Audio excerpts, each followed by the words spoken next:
जोहार साथियों। हुँ, आज हमारे बीच अतुल्य आईएएस के निदेशक रमन सर हैं, जो हुँ, आज किसी परिचय के मोहताज नहीं हैं। हुँ, हुँ, हुँ, उनके मार्गदर्शन में कई हज़ारों सैकड़ों छात्र जो है सो आज सफलता हासिल किए हैं एवं आज भी ये लगातार जो है सो कई 2 दशकों से लोगों का मार्गदर्शन कर रहे हैं छात्रों का। जिसके कारण कई छात्र आज लाभान्वित हो रहे हैं और ये सिर्फ़ ये चूँकि इंस्टीट्यूट रांची के करमटोली में स्थित है और सिर्फ यहाँ रांची के ही छात्र नहीं बल्कि पूरे ऑल ओवर झारखंड के स्टूडेंट्स जो है सो इससे लाभान्वित हो रहे हैं। तो हम सर से जानना चाहेंगे कि चूंकि अभी जेपीएससी परीक्षा आने वाली है और जेएसएससी परीक्षा आने वाली है, हुँ। तो इसका तैयारी किस प्रकार किया जाए, कौन कौन सी रणनीति अपनाई जाए जिससे सफलता हासिल किया जा सके। जी। देव कुमार जी, सबसे पहले आपको मैं धन्यवाद देता हूँ कि आपने मुझे इस परीक्षा के संदर्भ में छात्रों की बेहतरी के लिए आपने प्रश्न पूछने की कोशिश की है। तो एक शिक्षक होने की हैसियत से मैं यही परामर्श देना चाहूँगा सारे परीक्षार्थियों को कि जेपीएससी की परीक्षा हो चाहे जेसीसी की परीक्षा हो, दोनों परीक्षाओं का एक फॉर्मेट होता है, एक सिलेबस होता है। अर्थात निर्धारित पाठ्यक्रम में जो विषयवार, जो कोटिवार जो बँटवारा किया गया है, अर्थात झारखंड से संदर्भ से चुने हुए प्रश्नों की संख्या या फिर जनरल स्टडीज हो, चाहे कंप्यूटर हो, चाहे मैथ्स हो, रीजनिंग हो, वगैरह वगैरह, जो परीक्षाओं का स्तर। कुल मिलाकर कहा जाए, अगर मैं आगाज करूं जेपीएससी के संदर्भ में, तो पीटी और मेंस की परीक्षाओं के पाठ्यक्रम अलग अलग निर्धारित हैं। बिल्कुल सर। तो ऐसी स्थिति में सिलेबस का ज्ञान होना बेहद जरूरी है, क्योंकि ये प्रशासनिक परीक्षा है और एडमिनिस्ट्रेटिव परीक्षाओं में आपको ये मानकर चलना चाहिए कि आप प्रशासन का हिस्सा होने वाले हैं। अर्थात आपकी मानसिक तैयारी, मन से इतनी तैयारी होनी चाहिए कि आप प्रशासन का हिस्सा बन सकें। इसके लिए आपको सिलेबस का विधिवत ज्ञान होना बेहद जरूरी है और उसके उपरांत संसाधनों को जोड़िए और अच्छे शिक्षकों का साथ पाइए। इस दिशा में बहुत सारे संसाधन बाजार में उपलब्ध भी हैं। ये अलग बात है कि कुछ स्तरीय पुस्तकों की कमी है और बाजार में अच्छी पुस्तकें भी संयोग से आ गई हैं इन दिनों, और उम्मीद करता हूं कि ऐसी पुस्तकें बच्चों तक पहुंचे जो बच्चों से लाभान्वित हों। तो और कुछ अगर आप पूछना चाहें तो पूछें। जी, बहुत-बहुत धन्यवाद सर। जैसा कि आपने तैयारी के लिए बताया कि किस प्रकार जो है सो स्टूडेंट्स को संयम बरतते हुए तैयारी अच्छी मानक पुस्तकों का सहारा लेते हुए करना चाहिए सर। तो चूँकि सब्जेक्ट्स तो काफ़ी हैं, 6 पेपर्स हैं, लेकिन हम यहाँ जानना चाहेंगे झारखंड सामान्य ज्ञान के कॉन्टेक्स्ट में सर।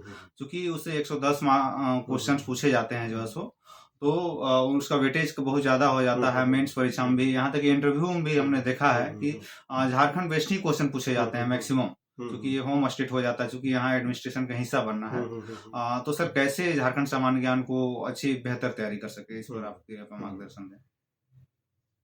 जहां तक मैं समझ पा रहा हूं, पिछले कई वर्षों के अध्यापन के काल में झारखंड को केंद्रित करते हुए बहुत सारे बाजार में पुस्तकें उपलब्ध हैं।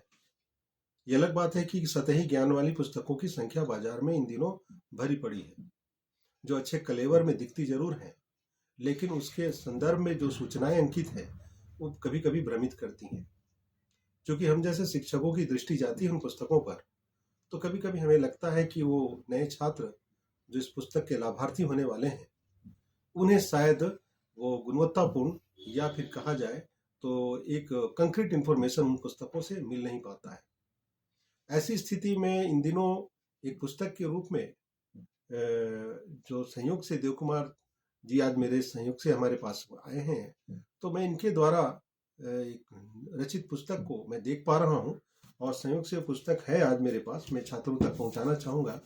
ये झारखंड, मैं हूँ झारखंड के नाम से एक पुस्तक है ना, जो बेहद शानदार तरीके से रची गई है और पूरे मेहनत से, पूरे जतन से इस पुस्तक का निर्माण इन्होंने किया है और पूरी तन्मयता से इन्होंने काम किया है।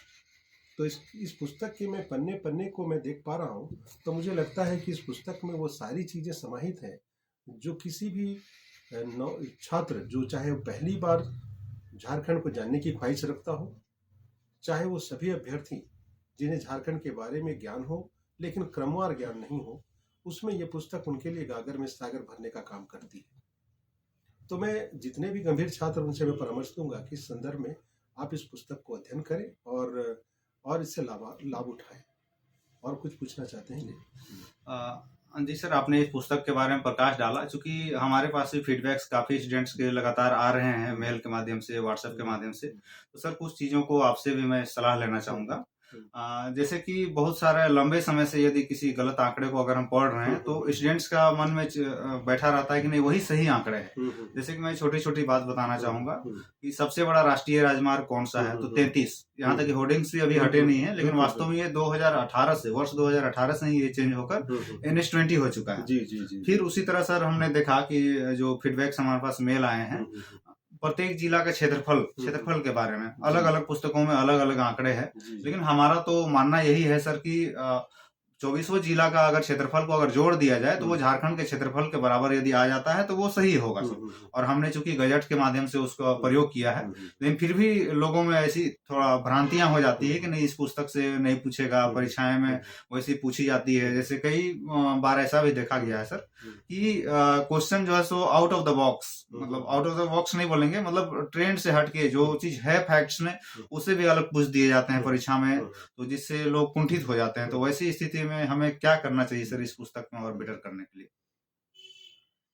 देखिए, बड़ा ही महत्वपूर्ण आपने सवाल पूछा। ये छात्रों के समय भी अध्ययन के समय भी उन्हें भ्रम करने की स्थिति पैदा हो जाती है कि पुस्तकों में अगर गुणवत्ता और सारगर्भित बातों का समावेश यदि ना हो तो आखिर किसे अंतिम रूप से मानक पुस्तक मानी जाए।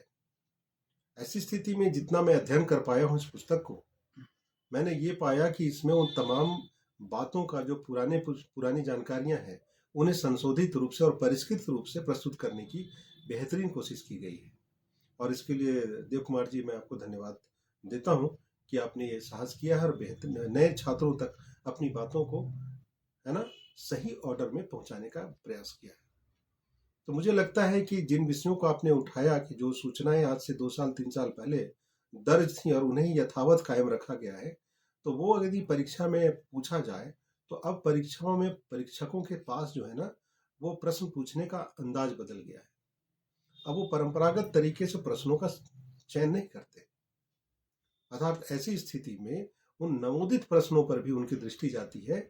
और संयोग से इस पुस्तक में ऐसे प्रश्नों का और ऐसी सूचनाओं का समावेश है जो बेहद आकर्षक है। और मुझे लगता है कि पिक्टोरियल पैटर्न पर या फिर फ्लो चार्ट के माध्यम से मैंने अब तक झारखंड में जितनी पुस्तकों को देखा है, पढ़ाया है, उसमें मैं इसको एक शानदार पुस्तक की संज्ञा दूंगा।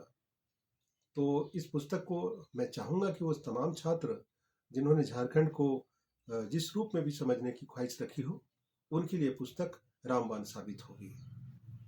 और कुछ पूछना चाहिए?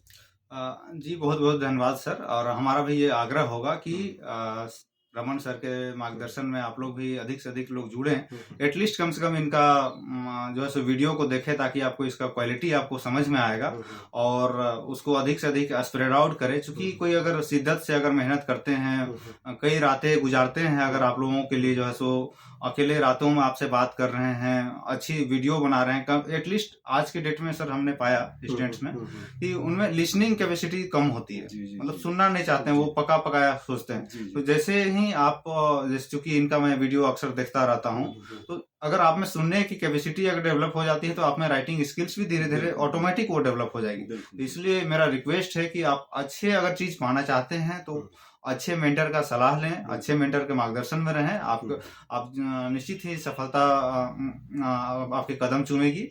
और सर का हम पुनः धन्यवाद करना चाहेंगे जिन्होंने हम सभी को मार्गदर्शन किया, और इसके लिए पुनः धन्यवाद करते हुए बस हम लोग इस कार्यक्रम को अंत करते हैं। जी, धन्यवाद।